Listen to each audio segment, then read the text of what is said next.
আসসালামু আলাইকুম।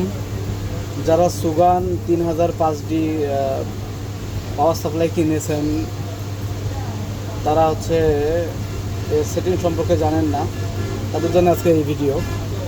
তো অনেকে আছে এই পাওয়ার সাপ্লাইটার বিশেষ করে শর্ট কিলারে কীভাবে কাজ করে এটা করতে পারে না। হ্যাঁ, তো আজকে দেখাবো যে আপনারা কীভাবে শর্ট কিলার ব্যবহার করবেন।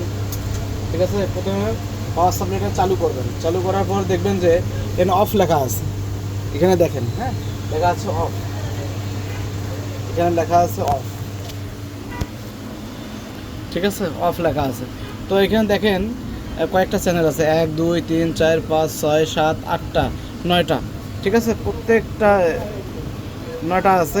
আগে যে একটা 3005D ছিল, আমার কাছে আরেকটা আছে। এইটাতে 3005D, এটাতে বাটন মাত্র 4টা 2টা 6টা। ঠিক আছে, এটা হলো লেটেস্ট মডেল। মডেল ঠিক আছে, কিন্তু ভার্সনটা একটু আলাদা।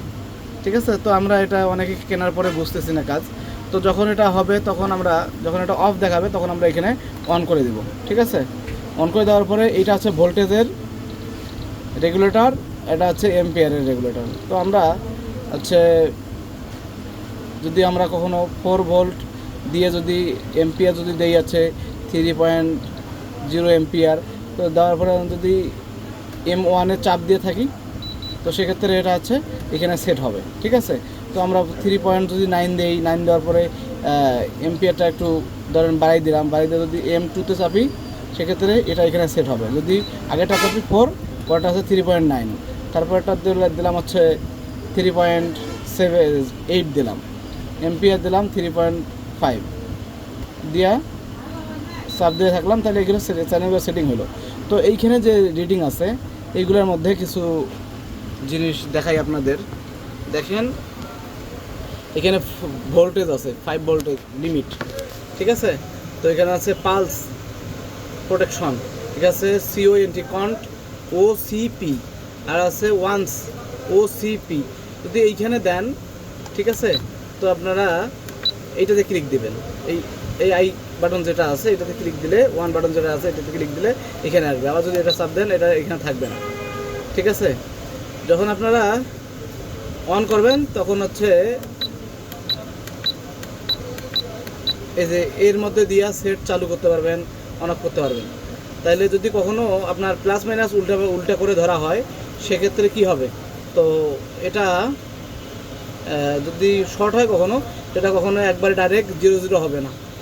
ঠিক আছে, ধরেন আমি এইখানে দিলাম, দেওয়ার পরে যদি আমি এখানে শর্ট করে দেখার পরে দেখেন, এখানে কিন্তু কোনো প্রকার আবার শর্টটা যাইতে না, যতক্ষণ না পর্যন্ত আমি এটা চাপ দিব।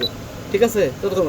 আর যদি আপনি OCP-তে দেন, তাহলে আপনি যদি OCP-তে দেন, যদি কখনো শর্ট হয়, ধরেন প্লাস মাইনাস লাগাইতে ভুল করলেন, ধরেন এখানে প্লাস মাইনাস আমি লাগাইতে ভুল করলাম, ঠিক আছে, এখানে যদি প্লাস মাইনাস লাগাইতে ভুল করি, তাহলে দেখেন ও অটোমেটিক চালু হবে, আবার কোনোটা অটোমেটিক চালু হবে। তার মানে তাহলে আমাকে এটা দ্বিতীয়বার চাপা লাগতেছে না। এইটা হলো এটার কাজ। তো এখন যারা শর্ট কিলার হিসেবে ব্যবহার করতে পারতেছেন না, তাদের জন্য যারা শর্ট কিলার ব্যবহার করতে পারতেছেন না, অ্যান্ড্রয়েড সেটের ক্ষেত্রে ধরেন আপনি 4 ভোল্ট দিবেন, যে প্রাইমারি লাইন 4 ভোল্ট দেওয়া আছে, তো এটা দেওয়ার পরে এম্পিয়ার আপনি বাড়াই দিবেন। দেওয়ার পরে আপনি এটাতে চাপবেন,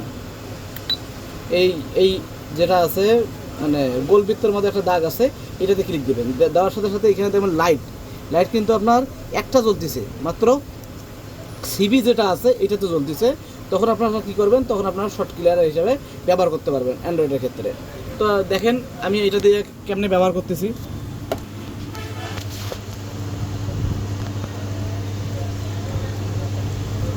দেখেন, আমি একটা কী নেব, ধরো এইটাই নিতেছি, এটা দিয়ে ট্রাই করে দেখেন। এটাতে একদিকে ধরলাম, এটাতে আরেক দিকে ধরলাম, ধরার পর দেখেন কী হয়। এখানে কিন্তু এই রিডিং টানতেছে, কত এম্পিয়ার টানতেছে এখানে দেখা যাচ্ছে 5 ভোল্ট। এটা এখানে প্রচুর গরম হইতেছে। ঠিক আছে, তো এটাতে ভালোভাবে বোঝা যাইতেছে না, তো আপনাদের আরেকভাবে দেখাই। দেখেন এম্পিয়ার নিতেছে না এখন, তো আরেকভাবে দেখাই আপনারা, দেখেন রাং নিলাম, রাং নেওয়ার পরে আমি যদি এখানে পজিটিভে ধরি আর এখানে যদি আমি মাইনাসে ধরি, সেক্ষেত্রে দেখেন কী হয়, দেখছেন সে অটোমেটিক কী হলো, সে অটোমেটিক দেখেন অটোমেটিক শর্ট রিমুভ হয়ে যাইতেছে, ঠিক আছে, লাইন রিমুভ হয়ে যাইতেছে। তো আপনারা দেখলেন। তো এখন যদি আপনারা যদি সেকেন্ডারি লাইনে শর্ট দেন, আপনাকে বুঝতে হবে, শর্ট দেওয়ার আগে বুঝতে হবে আপনাকে ওই লাইনের ভোল্টেজ কত, ঠিক আছে। আপনি যদি প্রাইমারি লাইনে যদি 1 ভোল্টেজ দিয়ে যদি শর্ট সারান, সেক্ষেত্রে তো আপনার শর্ট সহজে রিমুভ হবে না, বোঝাও যাবে না, সেক্ষেত্রে 4 ভোল্ট দিতে হবে। আর যদি আপনি 1 ভোল্টের লাইনে যদি আপনি 4 ভোল্ট দেন, সেক্ষেত্রে তো ওই লাইনটা তো নষ্ট হওয়ার যাওয়ার চান্স আছে। হ্যাঁ, 1 ভোল্টের লাইনে 1 ভোল্টেই দিতে হবে, সেক্ষেত্রে এই ভোল্টেজটাকে আপনারা 1-এ রাখবেন, ঠিক আছে। 1-এ মানে আগে অল্প থেকে শুরু করবেন, 1 এম্পিয়ার থেকে শুরু করবেন, করার পরে আপনার কিন্তু এই সিভিতে থাকতে হবে, ঠিক আছে। সিভিতে থাকলে আপনার শর্ট কিলার হিসেবে কাজ করবে। তো এই ছিল মোটামুটি হচ্ছে আজকের এই ভিডিও, যে সুগান 3005D এটা যারা আছে শর্ট কিলার হিসেবে ব্যবহার করতে পারতেছেন না, তাদের জন্য এটা মূলত ভিডিও। তো যদি ভালো লাগে তাহলে অবশ্যই লাইক কমেন্ট শেয়ার করবেন এবং আমার চ্যানেলটাকে সাবস্ক্রাইব করে রাখবেন, যাতে পরবর্তী নতুন কোনো ভিডিও আপনার সবার আগে পেয়ে যান। ঠিক আছে, আসসালামু আলাইকুম।